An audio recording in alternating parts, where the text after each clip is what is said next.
Looking to hit the open road for some adventure this summer? Want to know the best spots to camp and what essential hikes you should tackle? Or maybe you're hopping a flight to Rome and taking in the sights. From the Vatican to the Pantheon to the Trevi Fountain, there's so much to do and see. From backpacking for a week in the wilderness to exploring a new city over a long weekend, Moon Travel has you covered. Moon Travel is the travel guidebook publisher for ethical travel. Don't spend months trying to build the perfect trip when you can do it all with Moon. Whether you are taking a short road trip, exploring a European city, heading to a national park, or traveling to South America, Asia, or beyond, make sure to pack a Moon travel guide with you. For a limited time, our listeners can get 20% off their order of Moon USA National Parks book by author Becky Lomax by using code GAZE when you shop through Hachette Book Group using the link in our show notes. That's code GAZE, G-A-Z-E, for 20% off your copy of Moon USA National Parks. Head to our show notes to check it out and see Moon's entire collection of national parks guides. For more information and to purchase additional Moon travel guides, be sure to visit moon.com. This episode of Gaze at the National Parks is sponsored by Moon Travel Guides. Moon Travel is the travel guidebook publisher for ethical travel. Don't spend months trying to build the perfect trip when you can do it all with Moon. Whether you are taking a short road trip, exploring a European city, heading to a national park, or traveling to South America, Asia, or beyond, make sure to pack a Moon travel guide with you. I was living in New York at the time, had just gone through a terrible breakup, like epic breakup, and was moving out to Phoenix, to Arizona, where I live now, and I had a job lined up, but I was leaving New York because this was the breakup of all the breakups, and I was like, I gotta get out. This island is very small. I gotta get off this place. And had just packed up my car, just my little car with whatever I had. So there was not a moving truck. It was nothing. It was me and all my literal baggage and emotional baggage, and just started driving west. And it was things just hit a little different when you're carrying that stuff and all those feelings, but then also you're on the road, right? And it's just hours to think, but a sunset hits a little bit different. I remember being on I-40, and I think I was going through the panhandle of Texas, which is a very vast expanse of land. There's not a whole lot. There was just, the whole land was flat, and the sun was just kept sinking and sinking and sinking. And I just was literally watching the sun set, and it was, as I said, it just hits a little different when you're feeling all the feelings. And I think that was probably when I was oh, a road trip can be a lot more than just a way to get from point A to B. By the time I got to Arizona, I felt so much lighter. Hello, and welcome to Trail Mix by Gaze at the National Parks, the podcast. I'm Dusty. And I'm Mike. While the long format episodes of our show explore one hiking trail in one national park, one park at a time, Trail Mix is the short format episode of our show. It's where we get to explore topics we didn't get to cover in our long format episodes, including history, science, environmental justice, and also interviews. Today's Trail Mix is a very special interview with Jessica Dunham, the author of The Open Road, 50 Best Road Trips in the USA by Moon Travel Guides. Jessica Dunham lives in Phoenix with her husband and 2 spunky dogs, and has developed a deep love and relationship with Route 66. Traveling back and forth from Phoenix and Vermont on the open road, Jessica used her imagination and travel savvy to explore much of the United States. She's traversed the southwest portion of Route 66 hundreds of times, napped in leafy parks, camped in tents, dined at mom-and-pop eateries, met strangers, and made friends in almost every town dotting the famed highway. She's seen the sunrise over Illinois cornfields and watched it set over the Pacific Ocean. Her writing has been featured in Phoenix Magazine, Valley Guide, Phoenix Travel Guide, Arizona Visitor's Guide, Midwest Living, Phoenix New Times, Modern Luxury, Annapolis Visitor's Guide, Connecticut Visitor's Guide, Runner's World, Jane, Discover South Carolina, and more. She is also someone who became like an instant friend, and we promise you'll be able to hear the exact moment when this happens.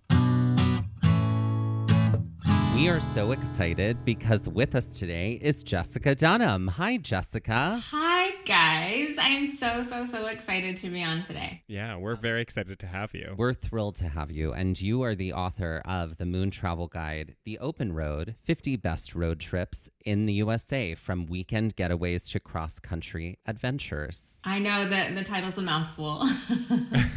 But it's really accurate. It's succinct, yeah. It's really accurate. Mm-hmm. First of all, I do have to shout out to the folks at Moon because I do feel like visually they always lay out their books very well. Never overstimulated. No. Yeah. And it's just like, and their use of color, especially jewel tones, because I do love a good jewel tone. But something that I love already about the first time I picked up your book was like when you look at the side of it, you can see like the edge of the pages are like batched into different colors. And that is to talk about like the different areas of the country where road trips can happen. I'm so curious to know, like, what brought you to writing this book? Well, first of all, can I just say thank you for noticing little details like that? Because usually when we're talking about the book, it's talking about the content, which is great. But Moon does such a nice job with all of those little readability features. And you are totally right. The colors on the side highlight the 9 different regions that we cover in the book. So yay, thank you for noticing. Not that I had anything to do with that, but...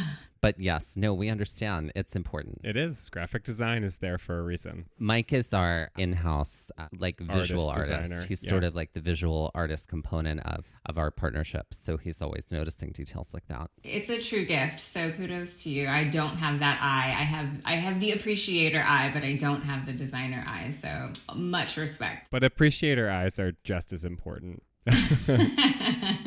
This book came about, if you can believe it, from my experience and love for Route 66.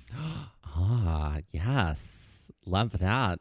So have either of you done Route 66? We have been on a portion of it. Yes. When we were in Painted Desert. Yeah. Oh gosh, that's such a great... It's funny that is like probably the part of Route 66 that is so unique in that the rest of Route 66 is not at all like the Painted Desert, but that's also probably the most beautiful part. Yeah. Yeah, no. So that's our only little experience with Route 66, and it's obviously very, very slight. But no, I don't know. I know that it is a giant route that crosses most of the country, but it's something that neither of us have had the privilege of fully doing yet. I love Route 66. I have done it in its entirety probably 3 or 4 times, and then portions of it dozens of times. But I had written a Moon guide on Route 66, so the Moon Route 66 road trip. When Moon came back to me and said that they were thinking about doing this bigger road trips guide, and would I be interested in sort of expanding my knowledge of road trips through Route 66 into 49 more road trips. And of course I said yes. And the idea was that we would highlight 3 cross-country road trips. So 3 biggies, right? Like epic journeys, coast to coast. And Route 66 would be one of those, even though it's not technically coast to coast because it does start in Chicago and end at the Pacific Ocean. So it really isn't coast to coast, but that was the genesis of the book, is let's have 3 epic bucket list road trips and then pull in other road trips. And as you said in the title, what's cool is we do road trips as short as 2 days. So if you literally are like, I have a Saturday and a Sunday free, where can I go? I have those in the book. And then if you're like, I've got 3 weeks and I want to hit the road, we have a couple of 21-day trips. I think the longest is 21, 14-day trips, 10-day trips. It's all in there. And we also did this thing in the book where at the end of each road trip, we give you suggestions for how you can tack on another road trip or amend the one you're on to like add something else in if you're nearby. So it's like, as you said earlier, it is a choose your own adventure road trip book. Yeah, no, it's so great to just have that as a option. Like, options are the spice of life, especially as we started talking about Acadia earlier prior to starting our recording. Just having the option to go one way or the other and to then choose your own adventure, it just makes things all the more interesting. And like, also, I don't know how you feel, but wouldn't you say that is like why you would want to take a road trip to begin with, is to have a little agency over what you're going to see or where you're going to go? As opposed to knowing like you're getting on a flight and landing in one spot. You have the time to meander, and there's a beauty in that for sure. Something that I love that I find to be sort of really true, especially across moon guides, because now like we've buried our heads in a lot of them, is how centered curiosity is in everything. Like, curiosity is sort of like, it's like the root of all of the things. And I feel like that like translates so beautifully as somebody who like goes to a moon travel guide constantly. I'm like, I know I'm going to be getting information from a person who's like driven by curiosity as much as I am. And so like, I always feel like that is always leaping off of the page. I feel like particularly here in your book, that's like super highlighted, because like, I love how like in each section of America, there's like options for like, here's a road trip that you could do in 3 days. Here's a road trip that you could do in a weekend. And so like, there's so many like things that I can get curious about and curiosities that I can follow. And I just feel like I'm wondering about like curiosity in your own life and like where it sits for you and how it shows up in your writing. Yeah, that's such a good question. And thank you for saying that. I think what people love about getaways and trips and vacations is actually a lot of that moment when you're sitting in your house and you're thinking about it, which is 100% that curiosity, right? Like, it's almost like the anticipation of the trip is the gift itself, which is thinking about going to these places and daydreaming about what they could be like and trying to sort of imagine, if you will, these things that you couldn't even possibly imagine. And so I think that's why we love travel, right? But like, it is the travel of sitting on the couch thinking about the travel. And then of course you get out there, and that's where you get to let all those forces drive you, like the curiosity. Or I'm a planner. I don't know about you, but I love planning things out.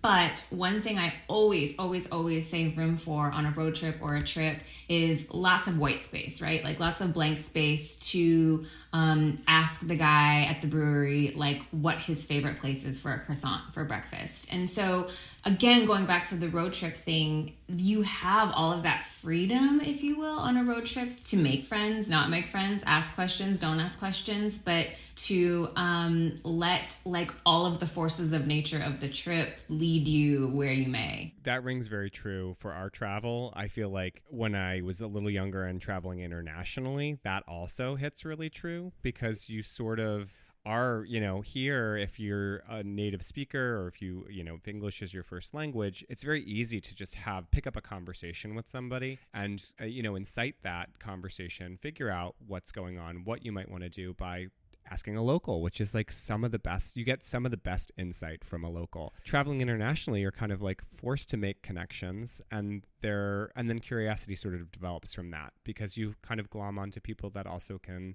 speak your language, and then you can kind of figure things out together. At least in my experiences I've had traveling internationally, I've kind of gotten that. So that rings very true. And just travel in general, I feel like if you leave those spaces open, if you leave the doorway open for curiosity, for just your own kind of opportunity beyond what is planned and written on the page, it enriches the trip so much more. Yeah, I couldn't agree more. I just got back from a road trip on the 101 up the Oregon coast. That example I used of like meeting someone in a brewery, that was true. We were at a brewery in a little town called Hachette on the 101 in Oregon, and we were sitting outside. It was a beautiful day, which I don't know if you know, you don't get a lot of those on the Oregon coast. It's a lot of cloud coverage, but there was an older gentleman sitting next to me at the picnic table, and we just started talking to him, and he was retired, and in his retirement he had been volunteering at the Oregon Coast Aquarium in Newport, And he gave us 2 free tickets that he got as a volunteer there and was like, you have to go see this. And I never, ever would have gone to do that. Never. It just wouldn't have crossed my mind to go to an aquarium on a road trip. And because we had a little bit of time, we had a couple hours before dinner, we headed up and did it. Yeah, it's always amazing, like what we've consistently said just from doing the show and from getting to meet so many people. It's the human factor is always just such a beautiful thing and always such a surprise. Like there's always so many beautiful connections that can be made just by like taking the time to have a conversation with somebody, whether it's on the trail, whether it's sitting at a brewery, you know, whether it's at a rest stop. Like there is opportunity there, which is so amazing. I'll share this quick story with you. When we were in Arches National Park, we've told this story on the show before, but I think it's kind of really special because like this was so long ago and we still are kind of in touch with these folks. We ran into this group of 4 or 5 women. 4 or 5 women who were all together and hiking together. And we ran into them like 4 or 5 times on this trail that we were doing. After like the 4th time, I was like, you know, next time we run into them, we should just be like, where y'all going for dinner? Like, y'all want to meet up, right? So we run into them again, and then they asked us that. And they were like, well, what are we getting drinks after this or something? Come on. And we were like, we were going to ask you that too. We're clearly best friends. Clearly. And I was like, do you want to exchange numbers? And they were like, no, we only have Canadian phones. They were all Canadian. They were like, our phones don't work here. They were like, so we're going to have to do the thing where we pick a place and a time and just show up. Oh, stop. It was great. And we did. And we all showed up and we all had dinner together. They call themselves the Hiking Mamas. Mm-hmm. And so they do a whole bunch of different road trips. They were doing a trip. I forget where coming were down they from going. Calgary. Yeah. They were making a whole thing.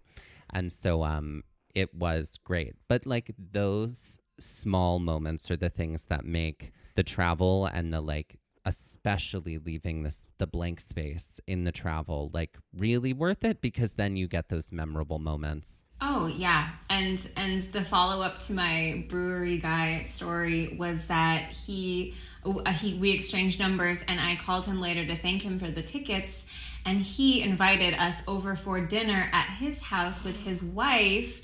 And when I got to his house, his wife and I were in the kitchen. Her name's Ruth. She was very sweet. And she turns to me and she says, my husband is so introverted. She was like, in the 30 years I've been married to him, he hasn't mentioned meeting anybody out in public. And she said, wow. When he said that he met people at the brewery and wanted to have them over, I was like, I knew I had to meet you. It was my husband and I and our 2 dogs. And so, and now amazing. We've exchanged letters already, lifelong friends. So, right? Yeah. Isn't that beautiful? The human factor. Oh. The human factor. And you were speaking about hiking in Arches, which is a beautiful national park. I did Arches when I was researching the road trips book, and I was doing Route 50, which goes from Sacramento to Ocean City. Yes. And Route 50 pops right on by Arches. So we stopped and we did Arches. But when I was hiking in Grand Canyon National Park, you've been there, right? Oh, we did. We haven't gone fully into the canyon. We haven't done the North Rim. We've only done the South Rim. Yeah. This was just last year, and we were hiking down to the river and back up to the rim. And as we were hiking down, we ran into Mr. Dave Matthews himself of 90s jam band. Wow. Yes. He did not invite us to dinner. Oh. But he sang a little bit of ants marching for you. There you go. He didn't sing anything. Can I tell you, he was wearing this very large, almost costume-like Old West hat. Oh. And he was leaning in. He was on a horse, and as he went by, he like tipped his cap and said cheerio, which when I tell people this, it makes everyone think I was hallucinating and clearly dehydrated, which I wasn't. Well, that's a story that you will have forever. Have forever, yeah. Dave Matthews and his 10-gallon hat saying part cheerio. Of me that is not surprised. I felt like he was costumed or something. You're not surprised? I mean, kind of not. Like, I feel like if you're Dave Matthews, why not? Why not costume yourself on top of a horse to, go through the Grand Canyon, Wow, I'm trying to think. We haven't run into any celebrities. We haven't run into any celebrities. No, that's not yet, true. not single. You know what? yet. That's not true. On the flight back from LA, when Mr. T was on our flight. Yeah. Get out. Yes, and he is exactly as you would imagine him to be, and the kindest, most generous person. There was a line of people in that airport waiting to like get a photo with him, and he got a photo with every single person. And he was like, "This is why I do what I do. Of course, I'm going to engage. Of course, you can have a photo. Of course, we can talk." I mean, just the kindest, most just like available person to this line of fans. And so, yeah, it was wild. Where's your photo? You guys got one, right? We didn't get a photo. Get a photo. Honestly, because the line was like 30 people deep. And I was like, if we had happened upon... Now, he was like a few rows in front of us on the plane. Yeah. But I was like, it feels weird to be like, to walk up to someone while on a plane and be like, can we selfie? You know what I mean? Like, so we didn't do that. Yeah. Okay. I'm wondering about this. All three of the big road trips in this book all intersect in St. Louis. Yes, they do. You do have an eye for detail. Yeah. They and sure I'm wondering, like, we did go to St. Louis and we did get to do the Gateway Arch. And I'm wondering, like, was that intentional? Did that just sort of happen to be? Why is St. Louis like an intersecting point on like three major trips? Oh God, I would love to say that it was like pure like editorial intention, but I think it's just the sheer fact that St. Louis, at least in American history, has been such a hub of transportation. You know, I mean, it's right on the Mississippi, and so it is for years. That was like, even now, I mean, that is a major intersection for the connection between the East Coast and the West, and so just a lot of roads go through St. Louis. Yeah, it's a gateway city. It's literally the gateway city. Yeah. And so Route 66 comes down from Chicago. So you go Chicago, and then St. Louis is kind of your next big city on Route 66.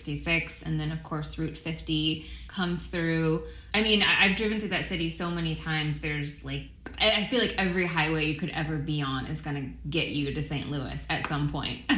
All roads lead to St. Louis. Lead to St. Louis. Lead there. So true. It's true. The Rome of our time. Yeah.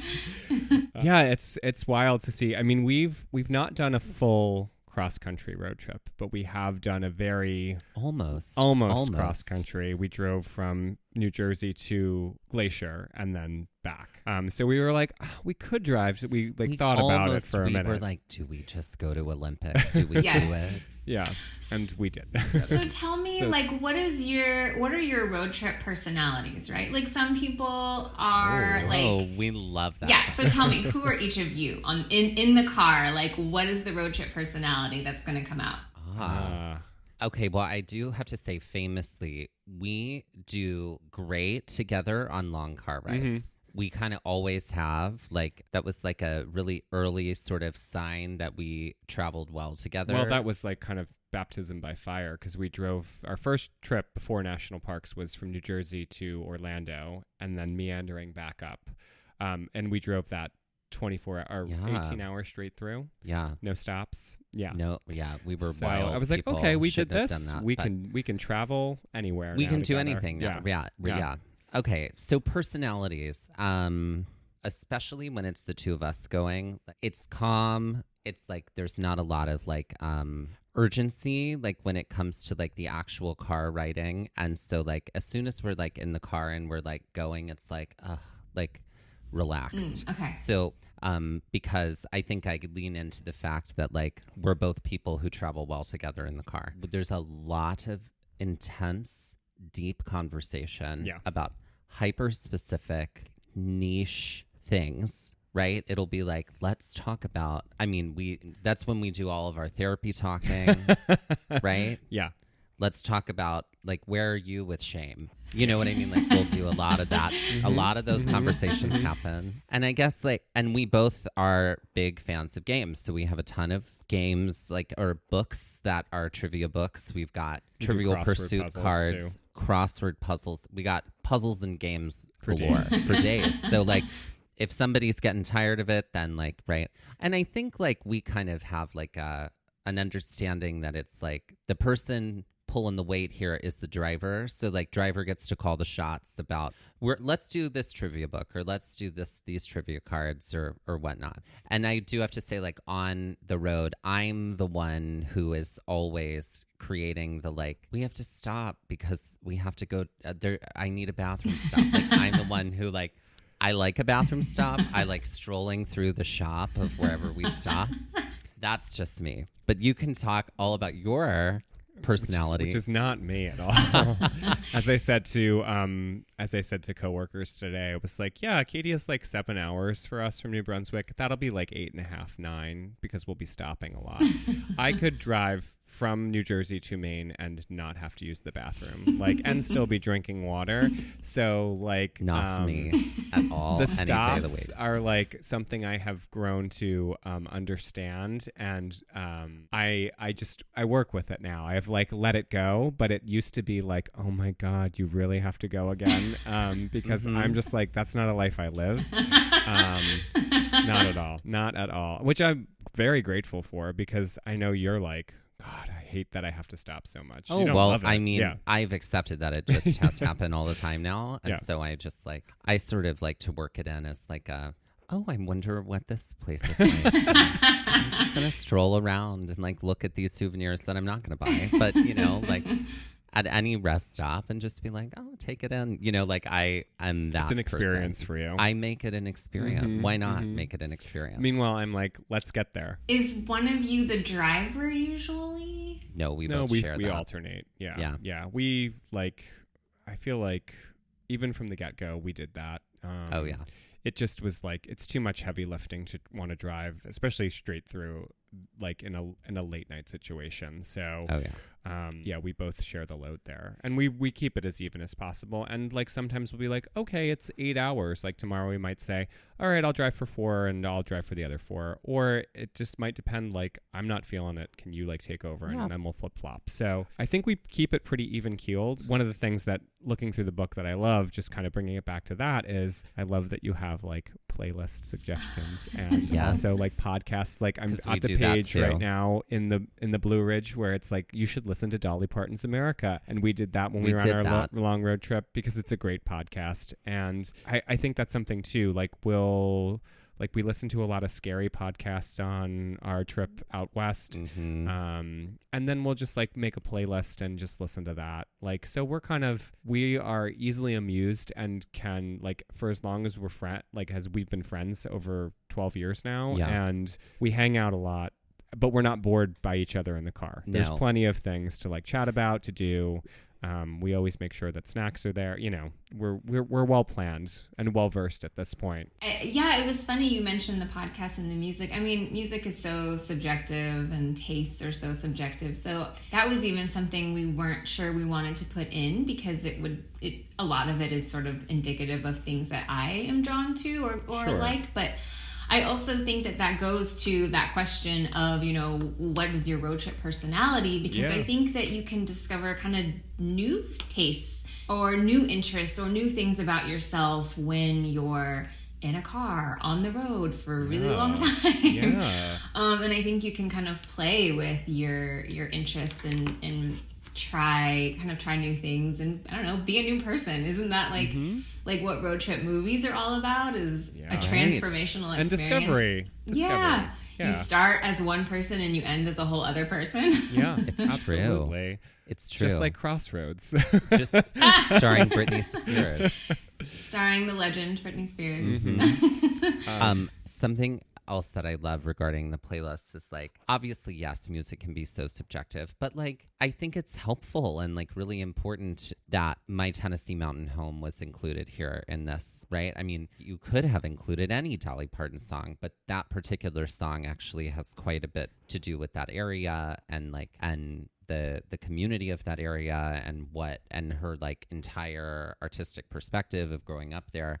And so like, I mean, we listened to that song at some point while we were on our trip. Or in Dollywood. Because we did go there one day. I too have been to Dollywood. I mean, I don't know. Dolly Parton is like my hero, so. Oh, same. Entirely.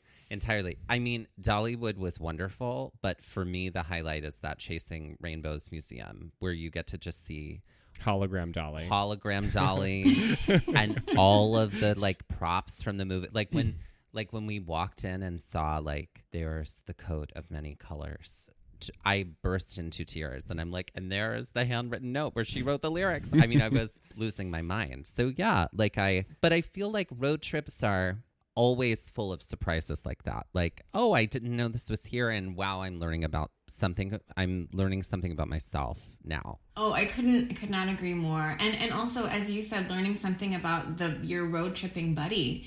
There's, I've done, every summer we drive from Arizona to Vermont, and it's a big trip, and sometimes we'll do Route 66 and sometimes we'll do other ways to get there. But there was one year when we had a friend of ours from Arizona join us for the whole trip.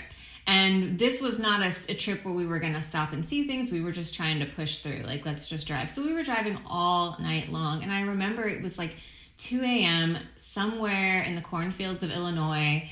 And I was driving, and our friend was sitting in the front seat, and he was staying awake to keep me awake and just chatting.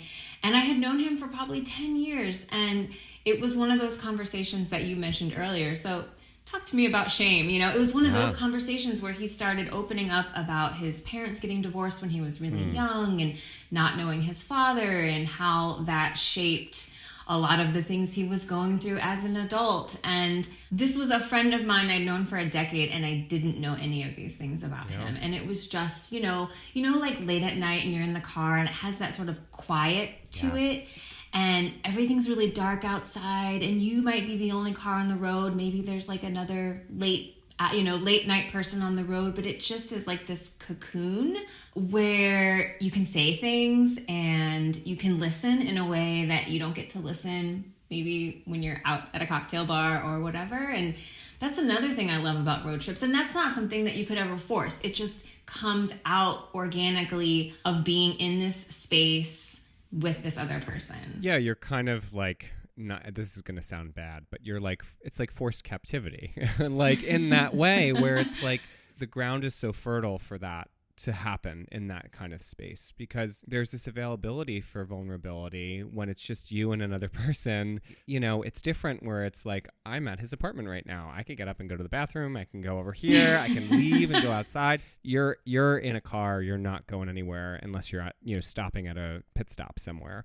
So I think it is just such fertile ground for like that sort of conversation to just come up and allow for those deep things, which is kind of wonderful. Like, it's unexpected in some ways. You never know where the conversation's going to go, but there's a beauty in that. I think there's also something to be said when you're both just staring straight ahead at the road, that you feel more comfortable saying things. Do you know what I mean? Like, versus sitting across the table and looking into someone's eyes. It's like you're both sitting, looking straight ahead, and you can just talk and let things fly. Yeah. Oh, yeah. Some of the hardest conversations I think I've ever had in my entire life happened in cars.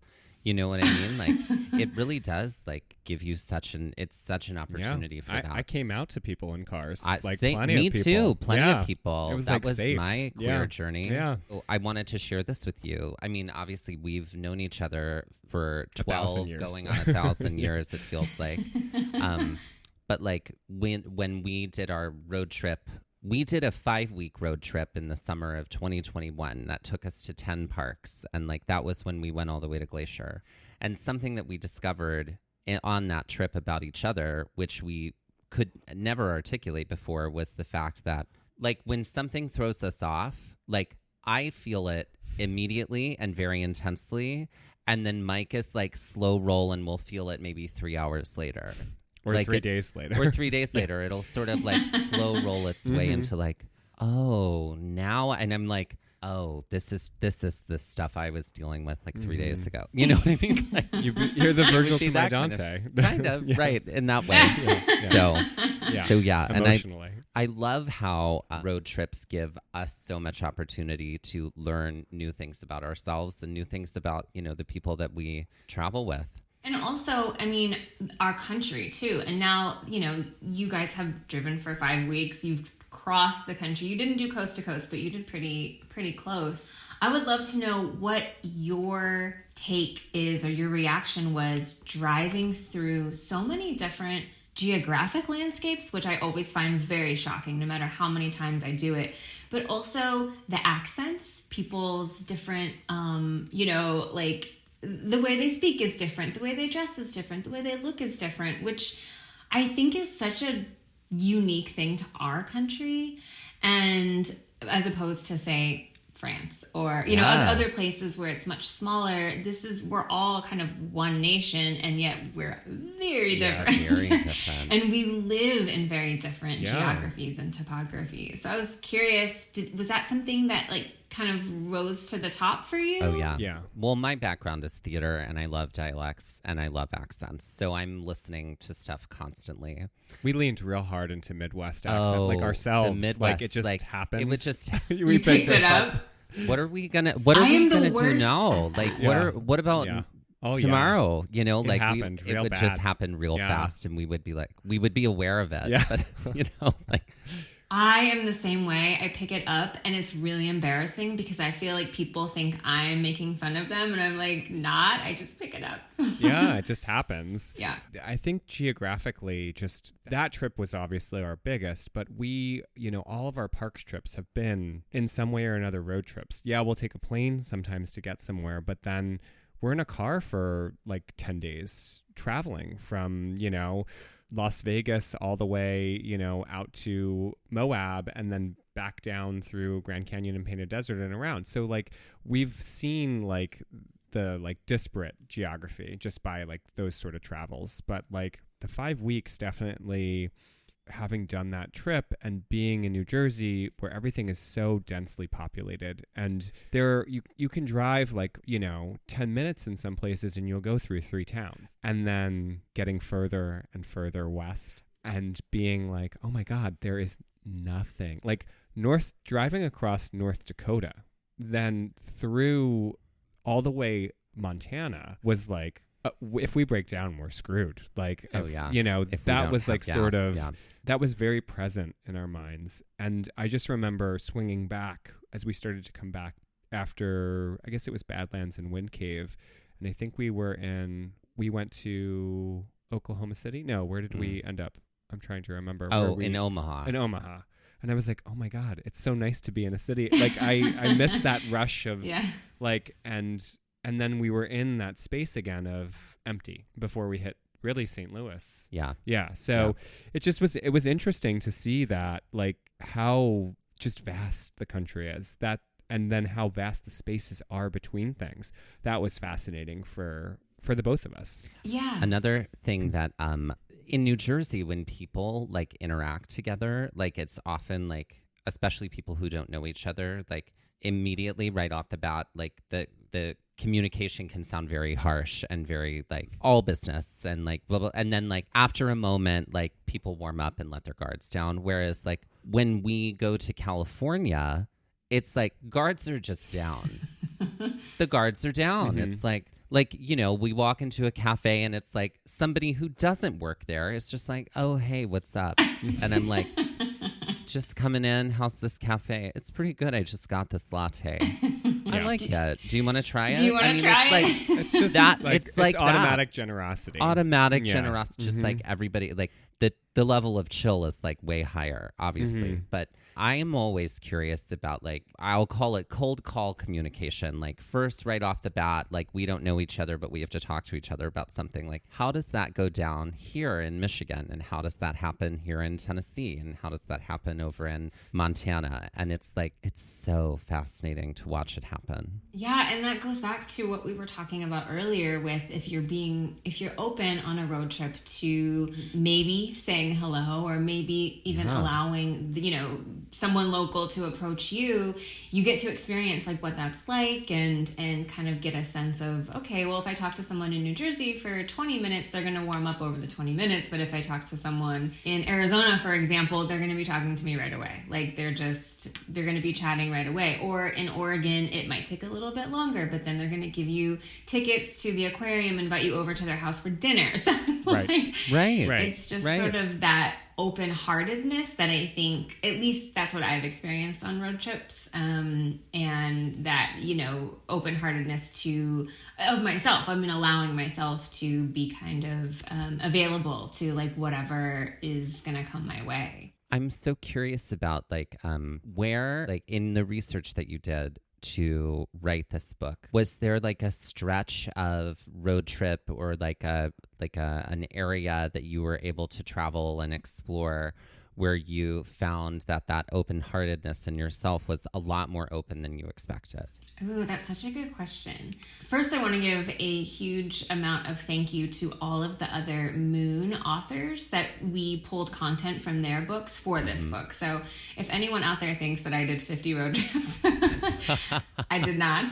I've done portions of almost every single road trip in here, but in areas where I wasn't able to get to those parts, we were able to pull content from other Moon authors. So thank you. They're all amazing, and it's all authentic content.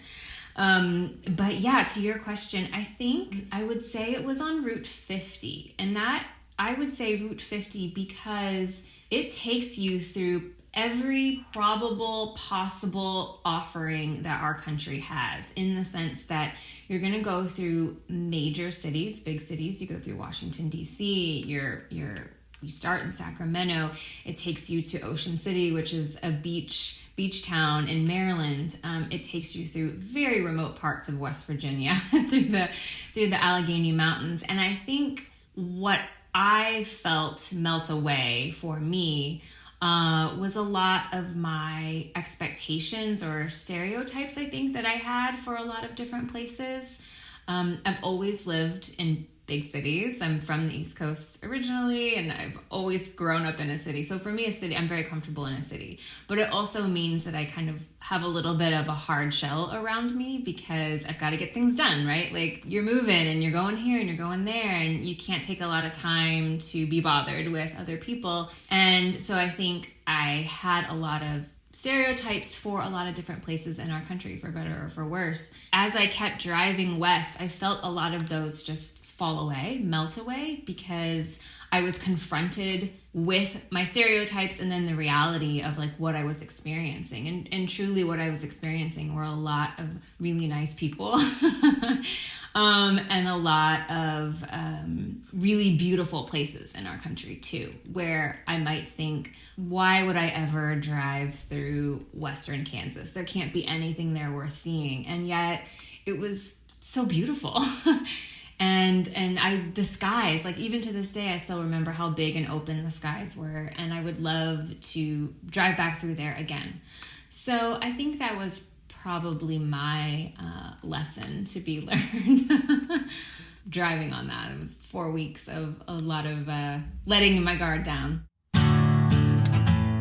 I'm curious, since you've done so much road travel, what is a weird, wild, or very interesting like roadside? I'm fascinated by roadside attractions, so like I'm curious about your interest in them and what you have maybe seen that has been just so outlandish that like it feels like it needs to be shared. We did just come back from Big Bend National Park, so we were able to drive through Marfa, Texas, which has this very like is known for like the filming of that movie. What was the name of it?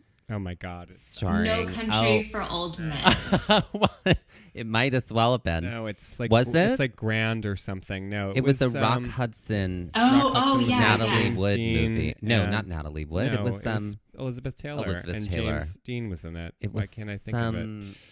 Hold on, Anyway. we're gonna find out. And there's like a giant... There's a giant mural that are cutout murals of them on the roadside, but then that's also they have the Prada store on the roadside there. So it was just like we hadn't really encountered anything like that in our travels, like that has been so sort of like quirky roadside thing. So I'm just curious about like that's probably the thing that sticks out in my mind the most is that. The Oh my gosh. movie is called Giant. See? Didn't I say it was like grand or something? And we've been saying that word. Yeah. Anyway, yeah. Giant. Well, so there's a Marfa road trip in the book. It has you like fly into El Paso and it has you go through Marfa and then end in Big Bend. Mm-hmm. That's what we did. That's exactly what we did. Yeah. And that was because I had literally done that trip with friends of mine from Austin. And we were like, let's put this road trip together. And so we did that. So I basically just wrote our experiences for that road trip. But if that is your only experience with the roadside attraction, my friends, you have to get on Route 66 because yes, that's all Route 66 is. And what is so fascinating about Route 66 is all of these roadside attractions popped up during Route 66's heyday, right? In the 40s and 50s, because the idea was there was so much traffic on Route 66. And I mean traffic in that, not like stop and go, but just people driving on there, that each destination had to make themselves more interesting, more weird, more unique in order to get people to pull off and spend some money. So all of Route 66 is just roadside attraction after roadside attraction after roadside attraction. Okay. And my very favorite in the whole wide world is the Blue Whale, which is in Catoosa, Oklahoma, which is just outside of Tulsa. There was a pond, and this guy, he owned the property, and he decided to build a whale that is giant out of like steel. It looks like a paper mache whale, but like the size of the Titanic. And it extends out over this pond. When he built it, it was like a diving board and a slide. So you could run into the mouth of the whale and then just like keep running until you jumped out of its tail into the pond. And so to this day, you can go there. They don't let you jump in the water, but you can walk through the whale. That is wild. You can like climb up on its side and take photos. It's my favorite. And the whale is the cutest whale. It has just the cutest face. It's adorable, except it's like the size of a yacht.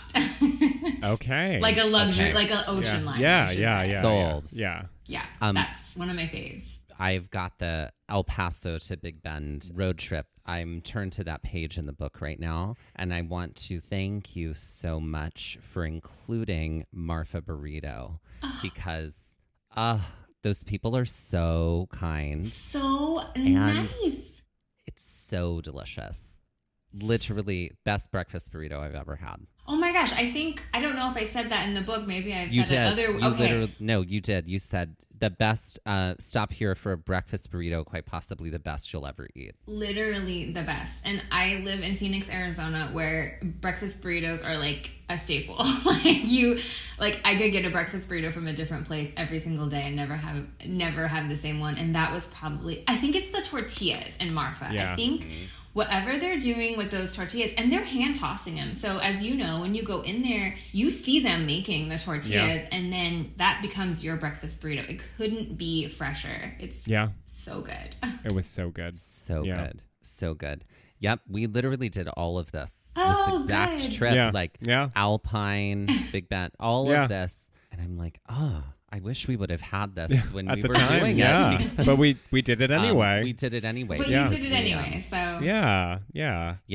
We figured it out. But yes, we did. We highly recommend that road trip, everybody. And it's totally, totally doable. Yeah. And Big Bend is such a sleeper park. And we a lot did of it. People don't go there. And funny, we did do it in 4 days. That's the number of days that you have listed here in the book, too. I couldn't agree more about Big Bend. I didn't know a lot about it before we went. We had friends from LA and friends from Austin, and then we were in Phoenix, so we were trying to find a place where Austin, LA, and Phoenix people could all meet up. And we picked Big Bend because we could all fly into El Paso pretty easily. So that was how the whole trip came about. But I had never been to Big Bend, and I loved it. I just thought, as you said, such a sleeper park. There was no one there, and yet oh my God, there was no one there. Amazing. The stargazing. The Chisos Mountains. Yes. So my favorite hikes, I love a good short hike. I mean, I'll take any hike, but my favorite hikes are the long, epic ones where you kind of like feel like you go through like 7 different terrains like in one. And Big Bend has one that is just out of this world. Like, I was so alive for every turn of that trail. Do you also, on those epic hikes, not only do you go through different landscapes, but do you also personally go through like a life journey on those things? Oh, certainly. I sing Journey to the Past on every trail. Every trail from Anastasia. Yeah. The Grand Canyon hike that I told you about where I saw Dave Matthews, again, which I could have been hallucinating, but... A little baby!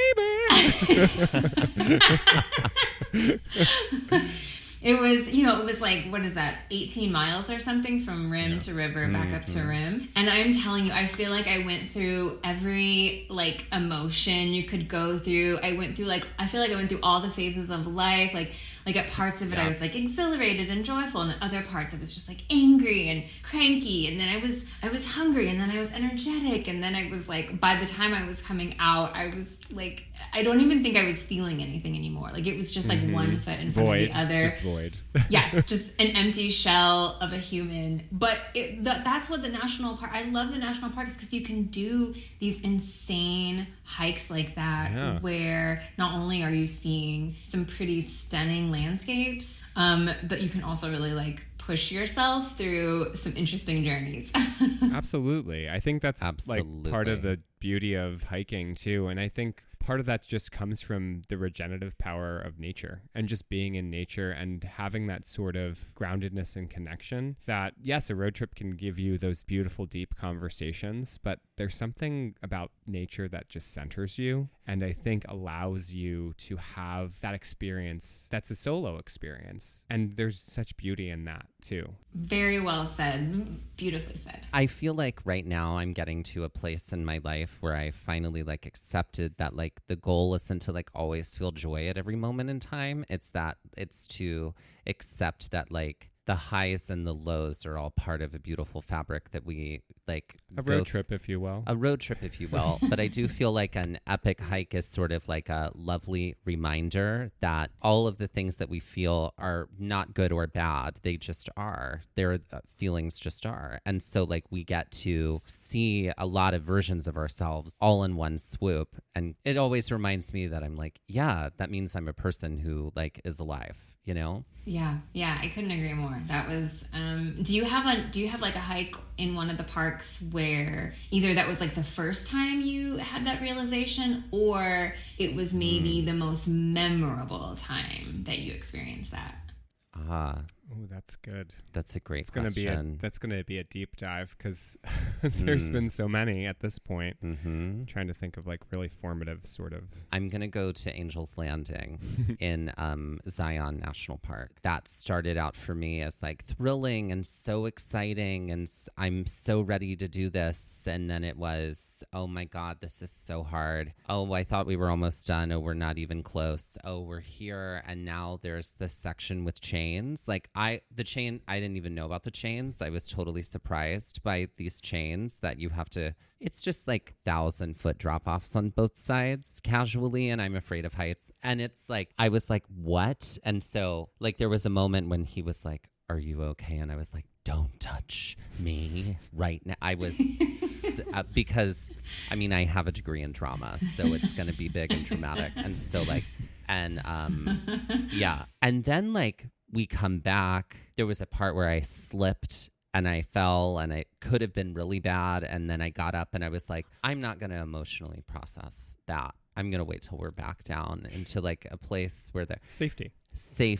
And then I was angry and mad and sad and like hysterical. And then we get off the trail and I was like, let's do like 10 more miles of trails today. And then we did. Yeah, it was. Yeah. So that was one for me. Yeah. I think I'm thinking of a very specific. So we had a trip planned to Shenandoah. I think was it our second time to the park? Mm-hmm. I think so. And I had literally just went through a breakup like the day before. I think I called you like, okay, like we're still going, but this is where I am emotionally. This is where I am. Right. And like you were coming in very raw. Oh,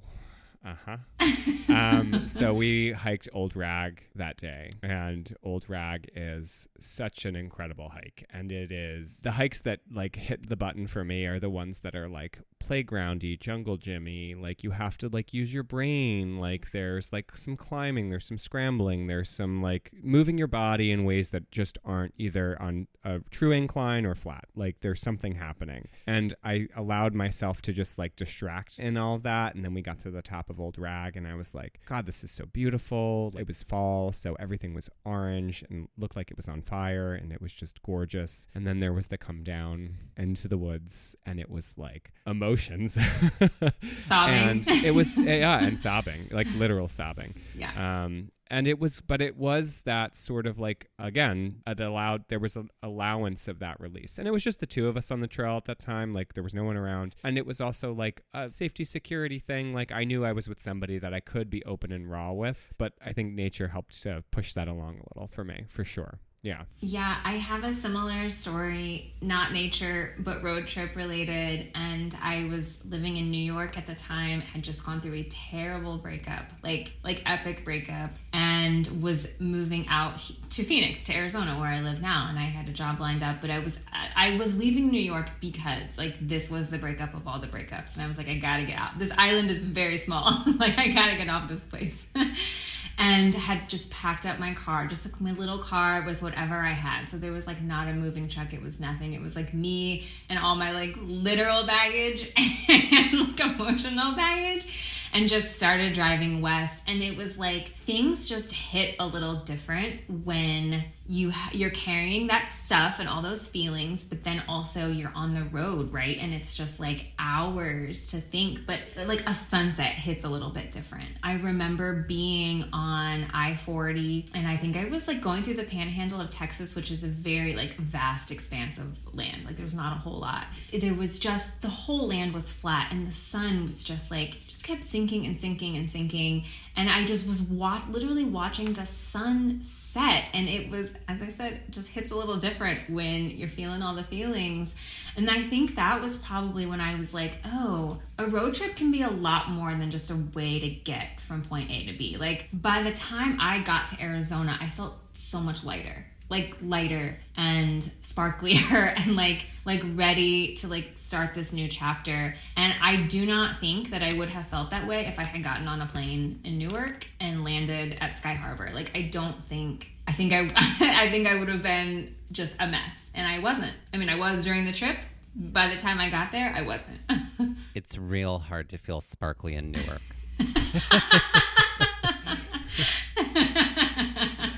At least the Newark airport. Let's not besmirch the good people of Newark, New Jersey. The Newark airport area. Right. I completely feel that and totally relate to that. There is a process that a road trip gives you, as you called it, a transformational journey that we all personally go through somehow, some way. And I think it's all about the possibility when we actually are really open to that. I think so too.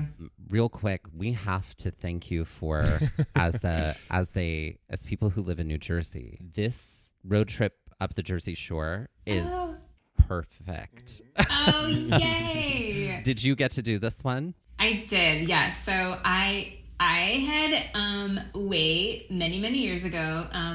I had dated someone, and all of his family was from New Jersey.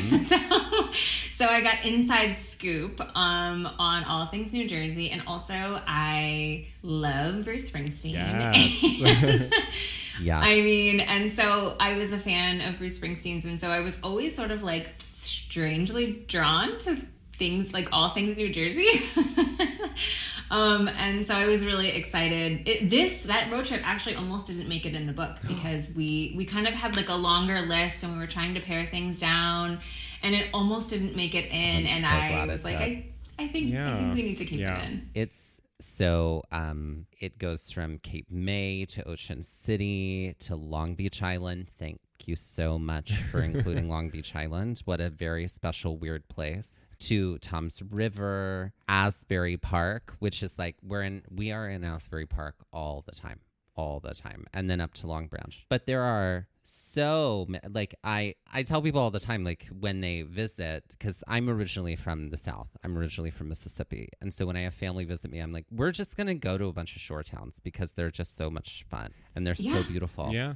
And like we make mini road trips out of this. But this is such a great way to spend and time and see like the beauty that New Jersey really has to offer, which I mean, it is the Garden State after all, and people forget that all the time. So I'm really, as a person, I've now lived in New Jersey longer than I've lived in Mississippi. So I can say, as a New Jerseyan, I'm very, very happy that you included it here. I think there's something special too, like about sort of like the shore culture on the East Coast. Like if you haven't grown up on the East Coast, you don't get that, like that's what you do in the summer. Like I grew up in Maryland and everyone went to the Eastern Shore or you went to Ocean City, or you go to Myrtle Beach, and it's like a thing. It's like a thing that everyone on the East Coast does, is like you have your shore that you go to and that's where you spend like your weekend or whatever. And there's you're waiting in traffic and it's really hot and humid, but like you just can't wait to get to the shore. And now that I've been on the West Coast for so long, it's very different than California beach culture. Like that, those are two very different like shore cultures, if you will. And that was why I was really excited to be able to include a Jersey Shore road trip in there. And also there's a Chesapeake Bay road trip as well, which includes a lot of like the Maryland beaches. Because it's what I grew up with. It's like special to me. I want some Californians to take a road trip and experience it. I love that specifically about Moon Travel is that there's so much of you in the book. You are the expert. Like, and it's obviously you've done so much traveling, but like, it's great that you included that Maryland trip because that's like you're writing what you know, and you included this New Jersey trip. Like, obviously you've done these big, massive cross-country trips, which are things that people aspire to all the time. But then there are these small little pockets that allow people like a window into, you know, a part of the country that they might not have ever thought about just doing a small road trip in, and really opening up the beauty that there is in just that maybe 4-day trip or maybe 2-day trip. Like, I think that's so great. And the fact that you have the ownership over that of just feeling like I've done this and I love it and I want to share it because it makes me happy and I've loved this experience. So like, that's such a beautiful thing. And that's what I love about this book specifically, but all the Moon books, because the people that write them know what they're talking about.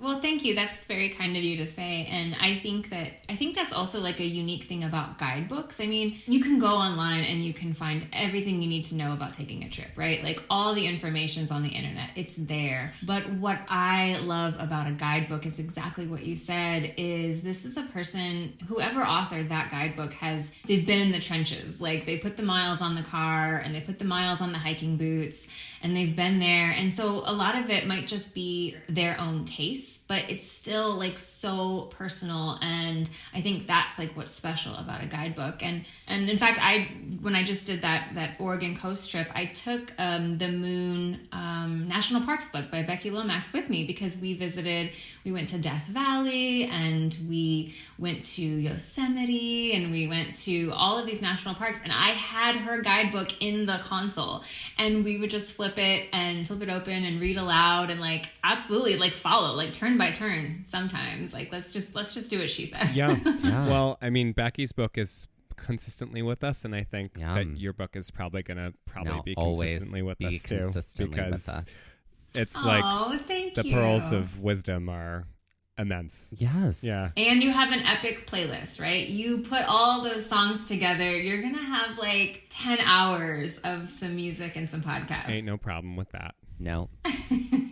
Speaking of fun, we do like to end every episode with a game. So we have written a game, and we're wondering if you would be interested in playing. I would love to. It's a game for the both of you, because you haven't seen this game. Great. I don't know this game either. So Great. I guess, and we're both playing. This is a game about states' license plates. Since you spend so much time on the road, and I already feel like I'm going to be amazing at this. Well, so go ahead. I think you both will do very well. Okay. All right. We consistently get not critiqued, but people say our trivia is very hard. Yeah. We get like that's That's our one note. They're like, this is because we do a game of, we each write a category of Jeopardy for each other at the end of every episode. And the note that we consistently get is like, it's fun, but it's so hard. So I've made it very accessible for everybody here. All right. There are 7 of them. For 100. This state's plates are beautiful, featuring a desert landscape with cactuses on it. While the state's nickname is after this national park, a vast and grandiose chasm, the park itself is not the graphic of the plate. It's Arizona. There you go. I have to say our plates are very pretty. It's like They a are. sunset with like a little saguaro. And we are the Grand Canyon state. Yeah, New they're Jersey so pretty. with our plain yellow. Yellow. plates.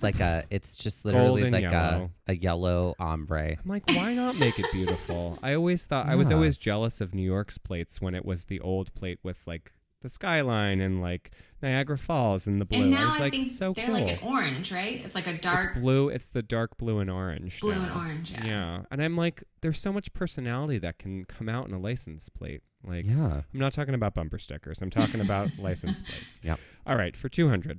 This plate features the phrase taxation without representation, which underscores the understandable ire of being part of the U.S. with no representation in Congress. Do you know what it is? I know what it is. Do you know what it is?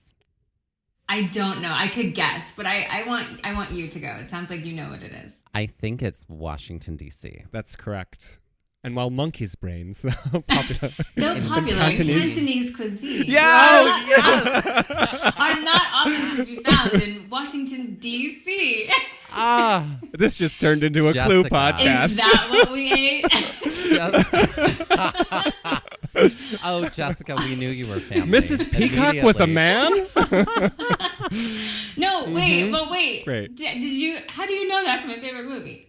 Is this like? It's our favorite favorite movie. movie. Yes. No. Yes. Clue. No. Yes. Consistently quoted. Quoted. Consistently. No, I can Are do, you like, hiding? I'm coming. I can do the whole movie start to finish, and Yeah. that is how I met my best friend in the whole world. Was she accidentally started like doing the movie, and then I finished the movie, and we were like, "Oh, should we Friends be best forever. friends?" Friends forever. I Yep. feel like we had a similar something happen with us with that Clue movie. and Drop Dead Gorgeous brought us together. That's another one of our Yeah. favorites. Mhm. I'm not shouting. All right, I am. I'm shouting. I'm shouting. Oh my god. Occasionally, when there are silences, I'll just go. My wife had friends who Socialist. Connecting on Clue here. I love yeah. that. Oh yeah. Okay, for 300, this state's plates feature a rainbow arching from end to end, a nod to the beauty and splendor of this Pacific state where you couldn't take a car to get everywhere you wanted to go. Yes, that is Hawaii. That's correct. Yep. For 400, this state's plates have a pelican, which also appears on its flag, along with the phrase Sportsman's Paradise, a nickname for this southern state. Maybe one of the Carolinas? I'm thinking either Louisiana or Florida. Ooh. I don't know though. It's I don't know. Louisiana. Oh, it's Louisiana. Mhm, Okay. mhm, Great. mhm. I knew that. I'm pretty sure the pelican is the state bird of Louisiana. But then Yes. the birders my fellow birders might come for me not knowing that. I if think that's it is. not true. I'm pretty sure. For 500, this state's plates have a nod to the national anthem on them, featuring fireworks in Fort McHenry, an incredibly inspirational spot for Francis Scott Key. They have fireworks on them? Mm-hmm. Or perhaps bombs bursting in air. I don't know that either. Oh, no. Uh-oh. I think I came in with too much swagger. Virginia? Do it. Be confident. Maybe? Is it Virginia? Maryland. Oh, is it Maryland? Yeah. Oh, I thought that they had the flag. Is the The flag Maryland is there flag? too, but no, maybe it's an older version of the plate too. Yeah. I think maybe the newer version does have the flag, but there's an older version that has Fort McHenry. There's a flag and there's bombs bursting in air. Oh. I don't know. All right. Now I'm very embarrassed. For 600, this smack dab in the middle of the country state's plates feature a western meadowlark and goldenrod, the state bird and flower, respectively. This is a little bit of a toughie. Western meadowlark. Smack dab in the middle. I mean, meadowlarks are probably somewhere in the Great Plains, I would imagine, where there are meadows. Well, think about states like right in the middle of the country, like literally in the middle of the contiguous U.S. Like Kansas, Nebraska? Nebraska. Great. All right. And this one's hopefully an easy $700 one. I'm Great. sorry. The first in-flight state features an homage to the Wright brothers who launched their first successful flight in Kitty Hawk. North Carolina. That's correct. There we go. $700. $700. Yeah. Well, thank you so much for everything and for Clue and for playing along. This was the best. Yeah. I cannot. It's like I'm going to hang up with you and I'm going to call my best friend Katie and I'm going to tell her what just transpired. She's not going to believe me. This is so exciting.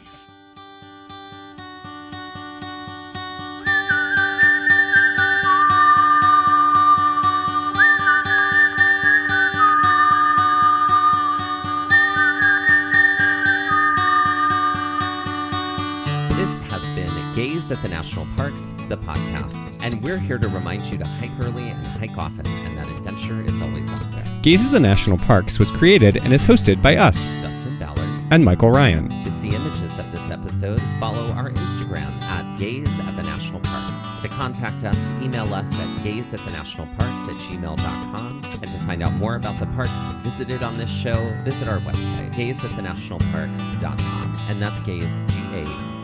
All original artwork featured on Instagram, on our website, and in the Gaze Shop is by me, Michael Ryan. All original music was written and performed by Dave Seaman and Mariella Klinger, with Sean Sklios on guitar. Our music producer is Skyler Fortgang. This episode was edited by me, Dustin Ballard. We would also like to acknowledge that while recording this episode, that we were on the traditional and stolen lands of the Lenape people, also known as Middlesex County, New Jersey.